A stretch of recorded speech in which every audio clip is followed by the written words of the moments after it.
Awkward. Do you know what a clitoris is? Oh my. Welcome to WatchMojo.com, and today we're counting down our picks for the top 10 awkward movie conversations. I'm sorry, I don't think this is an appropriate conversation. Honey, let's let Uncle Frank finish his dinner, okay? Shh.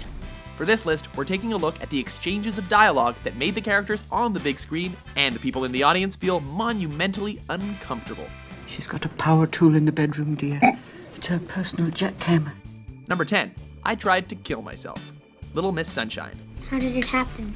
Failure, suicide, and homosexuality. These three concepts are foreign to the naive 7-year-old Olive Hoover. Him? It was a boy? And you fell in love with the boy? She gets a glimpse at how complicated life can be when her melancholy Uncle Frank comes to dinner in this scene from Little Miss Sunshine. He tried to kill himself. Although her father wishes to shield Olivia from the grim truth behind Frank's bandages, the rest of the family figures she'll hear about it eventually. Why did you want to kill yourself? What ensues is a tale that's as tragic as it is hilarious. I fell in love with someone who didn't love me back. Grandpa's insensitive quips provide the gravy on top of this highly awkward fried chicken meal. And that's when I decided to check out early.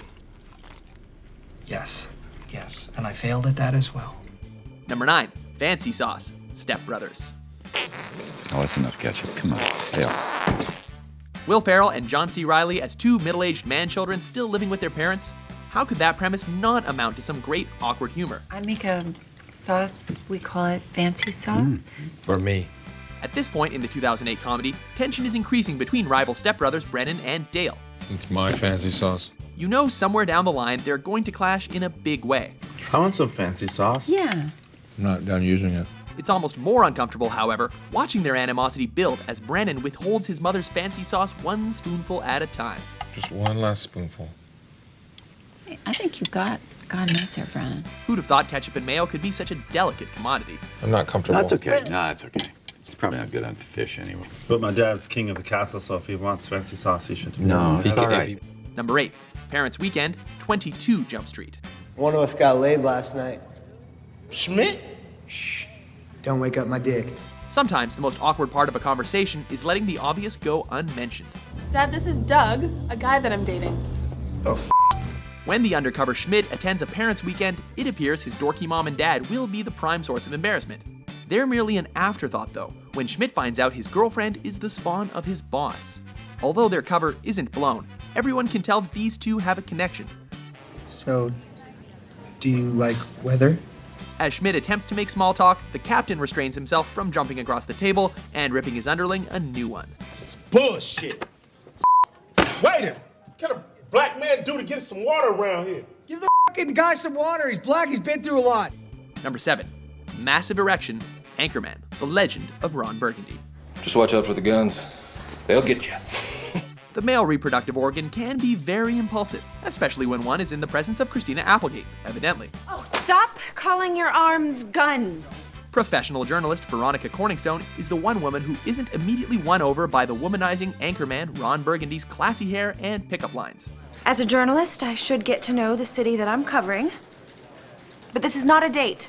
When Ron at last convinces Veronica to go out with him, he holds himself back from cheering and jumping for joy. However, the area below his waistline encompasses all the bliss Ron is experiencing in this moment. So I pick you up 8 o'clock? Ron might not notice his massive erection, Mr. Burgundy, you have a massive erection. but Veronica certainly does. Oh, this is awkward. I'm gonna walk this situation off, and I will see you later. Number 6, Peter asks Gwen out, the amazing Spider-Man. I'm not gonna answer that. Already suffering from poor social skills, the last thing Peter Parker needs is his Uncle Ben humiliating him in front of Gwen Stacy. She's the girl on your computer. Yeah, he's got you on his computer. I'm his probation officer. Once he's alone with his crush, Peter tries to ask Gwen out on a date without actually saying the words, "Do you want to go out on a date?" You want to, I don't know. The stars have such amazing chemistry, though, that they overcome this awkward hurdle. I don't know, we could, or we could do something else, or we could, if you don't, we could... Yeah. Now that Spidey has caught the girl in his web, it should be nothing but clear sailing for the couple, right? Okay, all right, good. Sounds good. Number 5, Pass the Asparagus, American Beauty. Sorry I'm late. No, that's quite all right, dear. The Burnham family of American Beauty is a shaken-up bottle that's ready to explode. Janie, today I quit my job. And then I told my boss to go f himself, and then I blackmailed him for almost $60,000. After Lester quits his job, his wife Carolyn tells him off, all while maintaining her perfect phony smile. Your father seems to think this kind of behavior is something to be proud of. Lester couldn't care less what she or anybody else thinks, concerned more about getting his asparagus.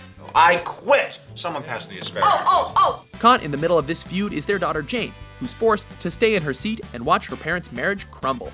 It all works up to a climactic moment in which Lester finally shuts Carolyn up. Number 4, I'll have what she's having.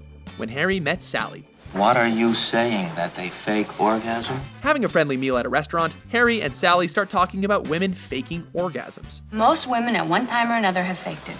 When Harry claims that he can tell when a woman is putting on a show, Sally goes all out in proving him wrong as a series of sex noises emit from her mouth. Yes! After Sally finishes her passionate performance, Harry and the rest of the restaurant are at a loss for words. Oh, God. Oh. The only one with a witty retort is director Rob Reiner's mother, who definitely scores the most iconic line in the film. I'll have what she's having. Number 3, are you a virgin? The 40-year-old virgin.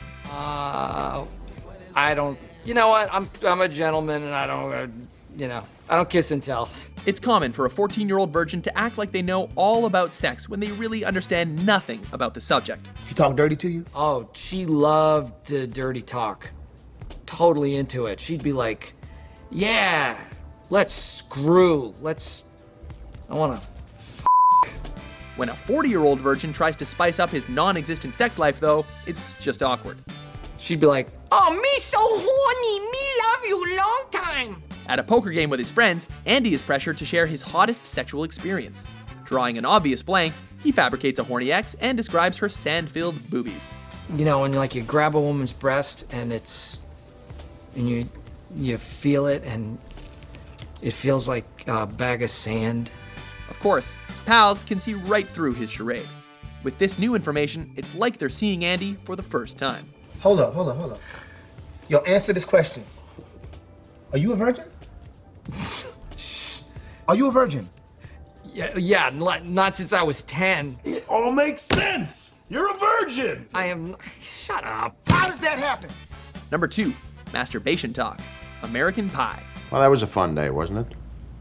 Oh, yeah. Yeah.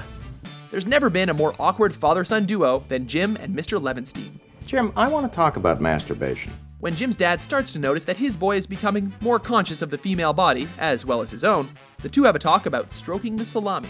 I did a fair bit of masturbating when I was a little younger. I used to call it stroking the salami. That's just one of several phrases Jim's dad uses as a substitute for masturbating, encouraging his son to find a partner rather than relying on pies. I never did it with baked goods. But you know your Uncle Mort? He pets the one-eyed snake 5-6 times a day.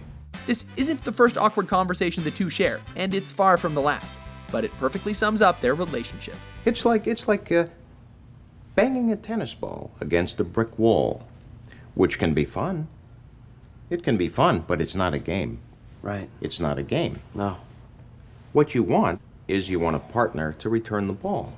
Before we have a little chat with our top pick, here are a few honorable mentions. You mind if I sit over here? I was married to Linda Cooksey. No, why don't you sit over there? I prefer that.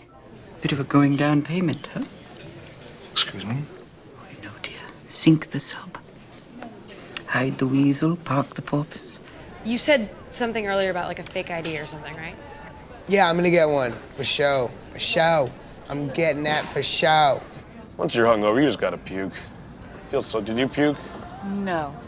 You can. I don't think it's gross. Oh, that's okay. I'm fine. Okay. Some coffee, so. You know the best thing for a hangover is weed. Do you smoke weed? Not really. I can anticipate the explosion, the sound of shattering glass, the flames rising out of the flowing gasoline. Number 1, how funny, Goodfellas. I said, all right, I'll tell you something. Go mother. Tommy DeVito is a completely unpredictable character, making jokes one minute and making threats the next. Really funny. Really funny. And the audience comes to see just how hot-headed Tommy is in this improvised scene from Goodfellas. Let me understand this, because maybe it's me, I'm a little up, maybe. But I'm funny how? I mean, funny like I'm a clown, I amuse you. I make you laugh. I'm here to amuse you. What do you mean funny? Funny how? How am I funny? When Henry casually tells his friend that he's funny, Tommy takes the compliment the wrong way, making everyone's skin crawl. How do I know? You said I'm funny. How the am I funny? What the is so funny about me? Tell me. Tell me what's funny. The gangster hounds the stuttering Harry for an explanation. Tommy was fortunately just joking around this time. I almost had him. But it's easy to imagine something so minor setting this volatile funny man off on a rampage. Do you agree with our list?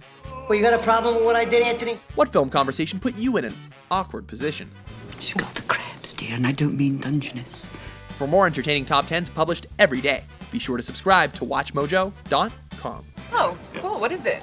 I'll give you the virtual experience.